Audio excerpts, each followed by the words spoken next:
ప్రియమైన దేవుని పిల్లలారా, ప్రభువైన యేసుక్రీస్తు వారి పేరట మీ అందరికీ వందనాలు తెలియజేస్తా ఉన్నాను.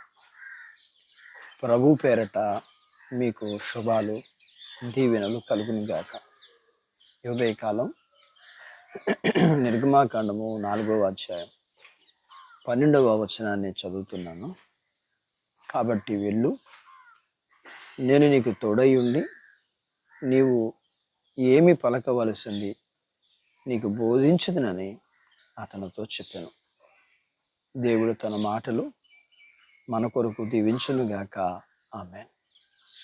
ప్రియమైన దేవుని పిల్లలారా, ఈ రోజుల్లో చాలామందికి దేవుని సేవకులకు కానీ దేవుని బిడ్డలకు కానీ గలగలగల మాట్లాడే చాతుర్యం ఉండకపోవచ్చు. కానీ వారిలో తమ మాటల ద్వారా మంచి కార్యాలు పాడు చేయవచ్చు అని వారు చాలా జాగ్రత్తగా మాట్లాడుతున్నారేమో, భయపడుతున్నారేమో. మనము మాట్లాడేటప్పుడు మన నాలుకను సృష్టించింది దేవుడే. మనం జాగ్రత్తగా మాట్లాడడం మంచిది అని గుర్తుపెట్టుకోవాలి. అంతేకాదు, దేవుని నిందించడం అనేది చేయకూడదు. ఈ విషయంలో చాలా జాగ్రత్త అవసరం. గలగల లేదా గబగబా మాట్లాడే నాలుక ద్వారా జరిగేదంతా చెడుతనమే. తక్కువగా మాట్లాడే నాలుక ద్వారా ఇలాంటివి జరగవు. లేఖనంలో ఉంది, విస్తారమైన మాటల్లో దోషముండక మానదు అని లేఖనం చెప్తుంది. విస్తారమైన మాటల ప్రవాహం కంటే కొద్ది మాటలు ఎక్కువ ఆశీర్వాదంగా ఉంటాయి. మాట్లాడడం రాకపోవటం అనేది పాపం కాదు, లోపం కూడా కాదు, ఆశీర్వాదం.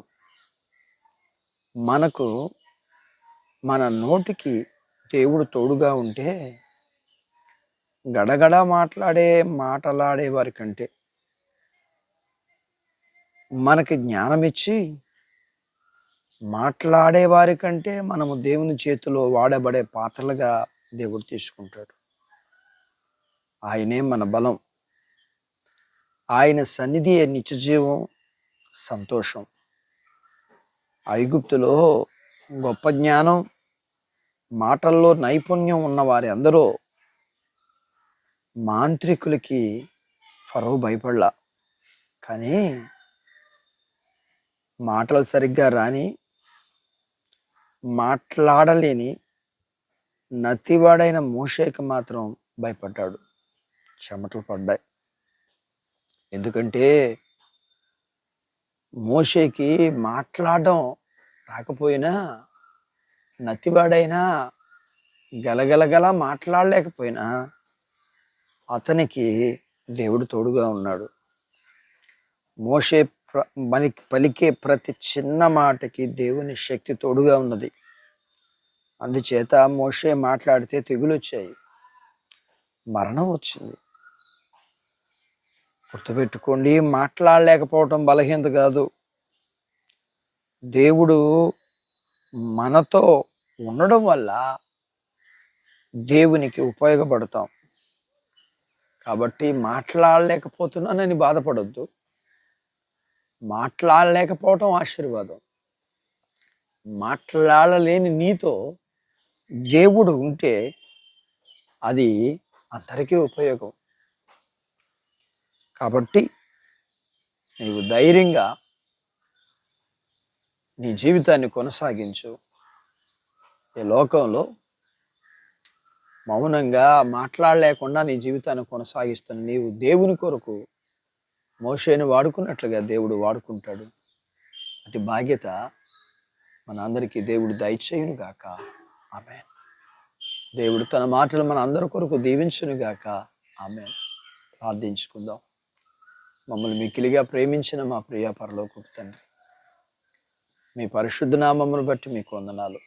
ఈ ఉదయకాలం మీ పాదాల యొద్ద మీ లేఖనాన్ని నేర్చుకోవడానికి చాలాసార్లు మీ మీ పిల్లలు మాట్లాడలేని వారిగా, మాట్లాడడం చేతకాని వారిగా ఈ లోకంలో ఎగతాళి చేసి పడి ఉండొచ్చేమో. ఒకవేళ బలహీనత ఉందేమో, మాట్లాడడం సరిగ్గా చేత కాదు. అయినప్పటికీ మాట్లాడడం చేతకాని మోషే, నతివడైన మోషేని మీరు వాడుకున్నారు. అతనికి తోడుగా ఉన్నారు. అలాగే మీ పిల్లలు మీ తోడును కలిగి వారు మాట్లాడే కొద్ది మాటలైనా అనేకులకి మేలుగా, ఆశీర్వాదకరంగా మీరు చేయండి. మేము ఒకవేళ గలగలా మాట్లాడేవారిగా ఉన్నట్లయితే మేము తక్కువగా మాట్లాడుతూ ఎక్కువగా మీ కొరకు ఉపయోగపడేవారిగా ఉండగలగటానికి సహాయం చేయండి. వాక్యం విని నాతో పాటు ప్రార్థనలో ఏకీభవిస్తున్న పిల్లలందరినీ మీరు దీవించండి. మీరు కలిగినంతటిని దీవించండి. చిన్న బిడ్డలను, యవనస్తులను, వృద్ధులను, స్త్రీ పురుషులను దీవించండి. చదువులు, ఆరోగ్యాలు, ఉద్యోగాలు, పొలాలు, పశువులు దీవించండి. వివాహాలు కావలసిన వారికి వివాహాలు, గర్భం లేని వారికి గర్భఫలం, కలిగిన వారికి సుఖమైన ప్రసూతి అయిన తల్లి బిడ్డలకు ఆరోగ్యం ఇవ్వండి. మీ పిల్లల్ని వీరికి కలిగిన సమస్తం అంతటిని మీరు దీవించి ఆశీర్వదించమని, వీరికున్న ప్రతి అవసరతలో, సమస్యల్లో మీరు సహాయం చేయమని యేసు ప్రభు వారి పేరట ఈ ప్రార్థన మీకు చేస్తున్నాను తండ్రి. ఆమేన్. దేవుడు మిమ్మల్ని దీవించునుగాక. ఆమేన్.